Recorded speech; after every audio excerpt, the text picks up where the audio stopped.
Owning rare locomotives is a funny thing. Because here we have the Hornby Clan, this is one of the original releases, it's Clan MacLeod, and it is a rare model, but not for reasons that other models could be considered rare, because this is a rare model because it's highly sought after, it is the Clan, it's one of the most iconic late Scottish engines, it's the British Railway Standard that by no means was standard because it was just 10 up in Scotland. But then you have models like my TMC Class 40, which is a rare model not because it's highly sought after, but because it is physically a limited edition. There's not that many of this model out there. And today's model is more rare because it's highly sought after rather than it being, few in number, because today I want to talk about Bachmann's older but still DCC ready V2. So, Bachmann's V2. This is not the most modern V2. This is, I believe it's a release from, should be like 2008, something along those lines.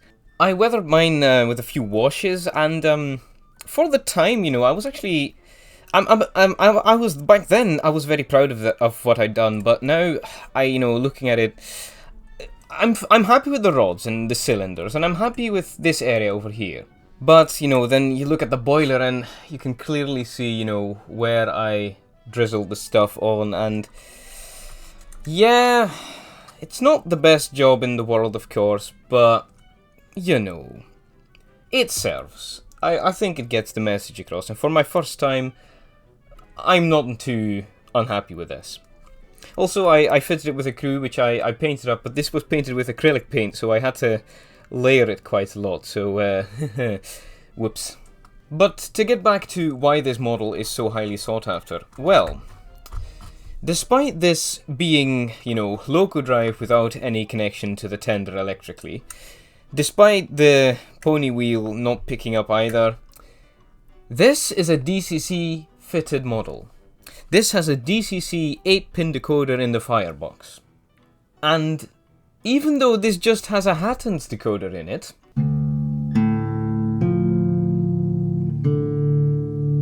this thing is one of the best runners that I have. And with the rising price of models, can you really blame modelers for wanting to look out for, a V2 that, okay, it's a bit older, but it's an excellent runner, it has a DCC interface, and, all things considered, looks pretty good. I've actually featured this model in a video before, in which I talk about the arrangement of Cartazzi wheel sets. Now, Cartazzi wheel sets are fixed, right? They're a part of the frame. They don't swivel. They can, at most, the axle shifts, left and right in the axle box itself. And considering Hornby, relatively recently at the point this model was released, was still making models that did this, had an actual swiveling pony truck at the back instead of a fixed wheel set. This is surprisingly accurate, and because it's actually a flanged wheel set that can swivel, this stays on the track like it's glued on. And you'd expect that for a model that only has, 6 pickups, that, okay, it wouldn't be as reliable over point work, but surprisingly, this model doesn't cut out on point work. It doesn't even derail. Not even on my shoddy track work does this thing derail. So we've gone over the plus points, it looks very decent. It could pass off as a modern tooling, and it's relatively cheap because it's usually second-hand this time and has a DCC interface. But what are the negatives? Well, the cab detail isn't Hey, you were attached just then. So the cab detail isn't painted. The whistles are just plastic. And something that Bachmann do that I'm personally not too bothered by, but if you want to do it fine scale stuff, or you want this to pass off as realistic as possible, there's visible screws in the running gear, and I can see how some people get upset by that. Some people are also upset that smokebox darts aren't separately fitted pieces. Again, doesn't bother me because it's just going to be something that falls off over time, but some people would get upset by that, and I understand. Also, for some reason, this model has very flaky paintwork. Even on the tender, paintwork, tempo printing, you can see that you know, the top half of the roundel just kind of gave way. Also, about the tender, the coal load is not removable. Yes, you can remove it, but then you also remove this back wall of it, so I'm afraid you're just going to leave that as is. If you compare it to a modern model, yes, it holds up from afar, but if you take a closer look, you do notice that, okay, it's a bit of an older model, you can just see the base of the chimney here. It has dated. Like, the chunky handrails, the visible seam line, it has dated. But does that hold this model back? I think not. And we're going to do a running session of this in a bit, and you're going to see what I mean. I generally cannot fault this model on performance. If you have uneven track, I do have to point this out. If you have uneven track, this coupling arrangement could lead to the tender working its way loose, and with it, the rest of your train. Unless you're going tender first, of course. Again, I've only had this happen sometimes, but keep in mind that it can happen. That being said, let's take a look at the performance of this thing, because it's not much to look at. All the detail is visible just by taking one look at this like this. But really, where this model shines is its performance. So let's take a look how she runs. Okay then, now I'm just going to do a short performance test because I've had this model for so long that having her running right now wouldn't do anything. But here we go, forwards. It's not as smooth as I remember, but that's speed step 1. That's not too bad. Speed step 2. 3.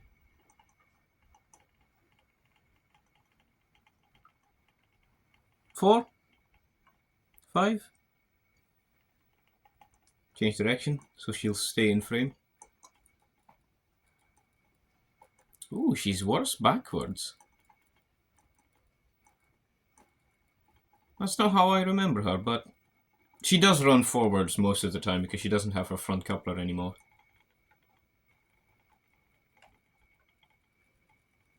Well, that's speed step 8, so that's not too bad. So what if I do it when she's from a standstill? Look at that, that's beautifully smooth, but then I go backwards.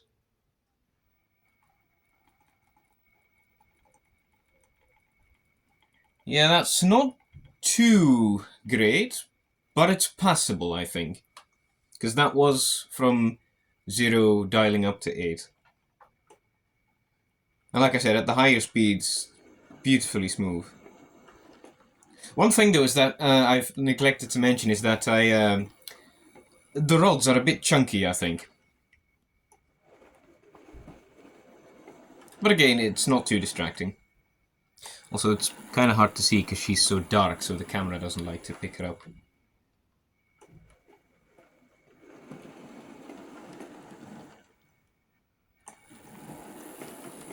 Well, backwards she does kind of make a grinding sound, but nothing I can't live with. Again, she doesn't run backwards all that much. Right, so I just have a short train set up for her. So it's not going to be a great test of her haulage, but it's a very heavy thing, so...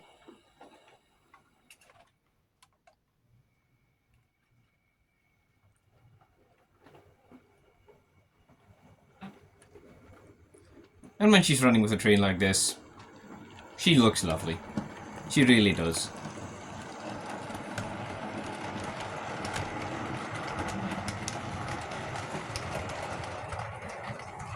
I will say though, she's a bit slow. I have 128 speed steps set up, and she's coming past you now at speed step 80.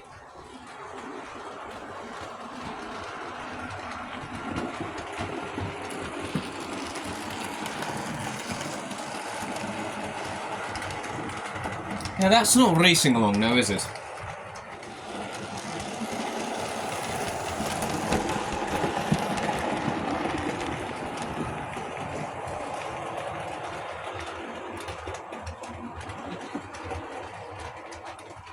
When I bought this V2 all those years ago for £82 at the shed shop of the North Yorkshire Moors Railway, I was not expecting it to be of such high quality for what I knew to be an updated model from the 90s.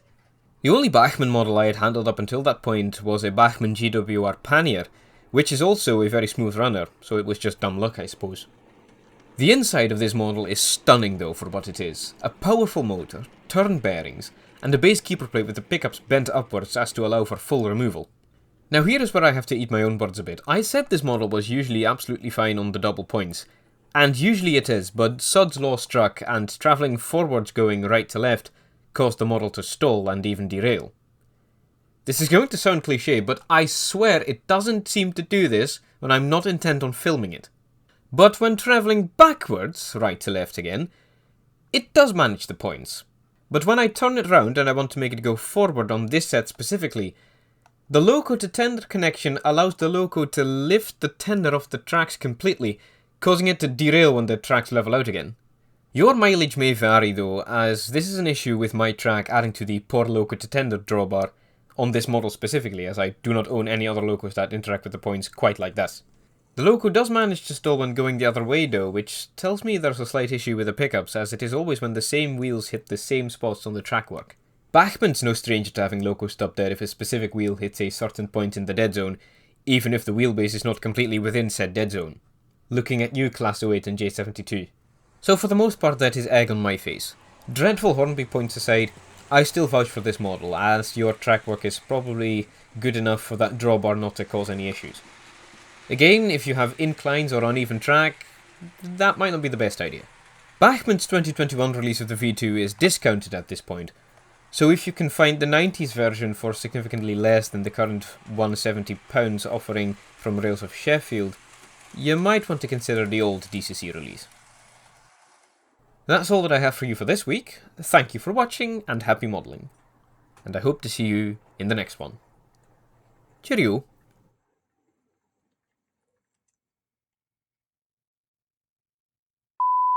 And I did it with a... Do I have to go after the pilots now as well? I'll do it! I may have gotten myself banned from a few airlines just then, but it was for the greater good.